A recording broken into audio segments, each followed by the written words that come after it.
मजाक वाली, कभी गहरी बातों वाली। चलो शुरू से बताती हूँ। ये बात पिछले साल की है, जब गर्मियों की छुट्टियाँ थी। मैं घर में अकेली थी क्योंकि माँ पापा खेत पर गए थे। मैं रसोई में काम कर रही थी, आटा गूंद रही थी। गर्मी इतनी थी कि पसीना आ रहा था और मेरी चुन्नी थोड़ी सरक गई थी। तभी दरवाजे पर दस्तक हुई। मैंने जाकर देखा तो राघव खड़ा था, बैग कंधे पर लटकाए, मुस्कुराता हुआ। लाजो दीदी, कैसी हो? वो बोला और अंदर आ गया। मैंने कहा, अरे राघव, तू कब आया? बैठ, पानी पी। वो सोफे पर बैठ गया और मैं पानी लेकर आई।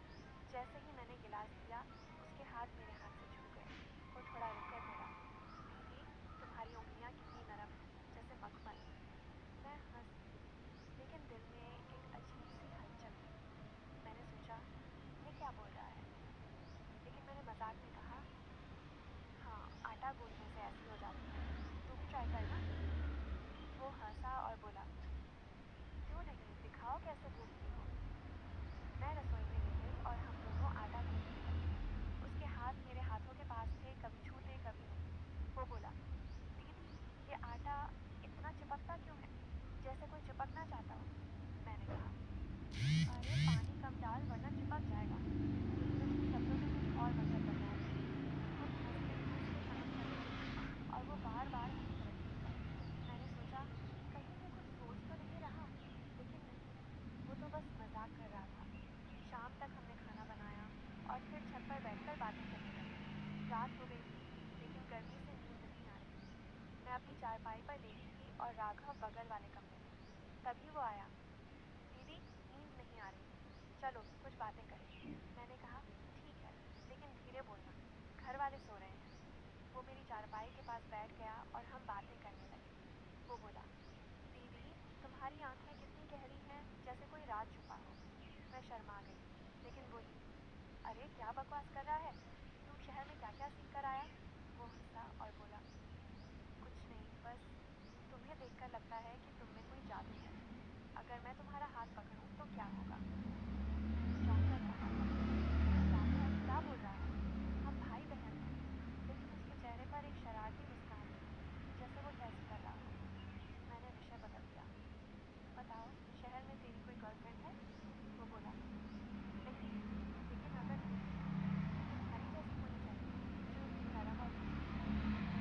उसके शब्दों में डबल मीनिंग था, लेकिन मैंने नहीं लिया। रात को बातें करते करते हम दोनों हंसने लगे। वो मेरे पैरों के पास बैठा था और कभी उसका हाथ मेरे पैर को छू जाता।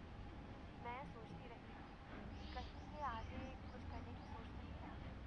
लेकिन वो बस बातें करता रहा और सुबह हो गई। अगले दिन सुबह हम दोनों घर के पीछे वाले बगीचे में गए। वहाँ आम के पेड़ थे और मैं आम तोड़ रही थी। राघव बोला, दीदी, मैं ऊपर चढ़कर तोड़ता हूँ। वो पेड़ पर चढ़ गया और मैं नीचे से पकड़ ली। जैसे ही आम गिरता, मैं उसे पकड़ ली। एक बार वो थोड़ा फिसला और मैंने उसे संभाला। उसके बदन से मेरे बदन का स्पर्श हुआ, लेकिन बस एक पल का। वो बोला, तुम्हारी पकड़ कैसी बड़ी है, कितनी नरम थी। मैंने कहा, अरे गिर जाता तो क्या होता, सावधानी से। लेकिन उसके शब्दों में फिर वही बात बची। हम पूरे दिन बगीचे में रहे, फल तोड़ते, पानी चलाते। वो बार बार मेरी मदद करता, जैसे मेरी कमर को छूकर मुझे संभालता। मैं सोचती, ये क्या इशारा है? लेकिन वो कहता, दीदी गिर जाओगी। शाम को हम घर आए और रात फिर वही बातें। इस बार वो बोला, दीदी, अगर मैं तुम्हें गले लगा लूं तो क्या कहोगी? बस भाई बहन वाला हक। मैंने मना किया, नहीं राघव, रात हो गई है, सो जा। लेकिन दिल में सस्पेंस था, कहीं वो सच में कुछ करे तो। लेकिन वो हंसकर चला गया। ऐसे ही दिन बीतते गए। एक दिन हम घर के पुराने कमरे में सफाई कर रहे थे। वहाँ पुरानी किताबें और धुल गई थी। मैं झाड़ू लगा रही थी और राघव किताबें साफ कर रहा था। धूल से मैं खांसने लगी और वो मेरी पीठ पर हाथ फेरकर बोला, दीदी आराम से, मैं साफ करता हूँ। उसका हाथ मेरी पीठ पर था और थोड़ा नीचे सरक गया। मैंने झट से हटाया। राघव क्या कर रहा है? वो बोला, सॉरी दीदी, बस धूल झाड़ रहा था, लेकिन तुम्हारी पीठ कितनी चिकनी है। मैंने गुस्से से देखा, लेकिन वो मजाक में बोला, अरे जैसे सिल्क। हम हंस पड़े, लेकिन मेरे मन में विचार आया, ये लड़का क्या सोच रहा है। हम सफाई करते रहे और वो बार बार मेरे पास आता।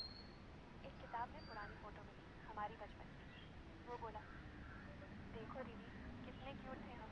अब तो तुम और भी खूबसूरत हो गई हो। अगर मैं कहूँ कि तुम्हें किस करूँ तो? मैंने चौंक कर कहा, राघव, बंद कर ये बातें। लेकिन वो हंसा। मजाक कर रहा हूँ मैं, लेकिन सोचो, अगर होता तो कैसा लगता। मैंने विषय बदल दिया और हम फोटो देखते रहे। रात को फिर बात हुई, लेकिन इस बार मैंने दूरी बनाई। फिर एक शाम हम घर के आंगन में बैठे थे। मैं सिलाई कर रही थी और राघव किताब पढ़ रहा था।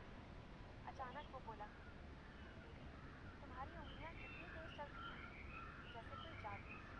अगर मैं तुम्हारे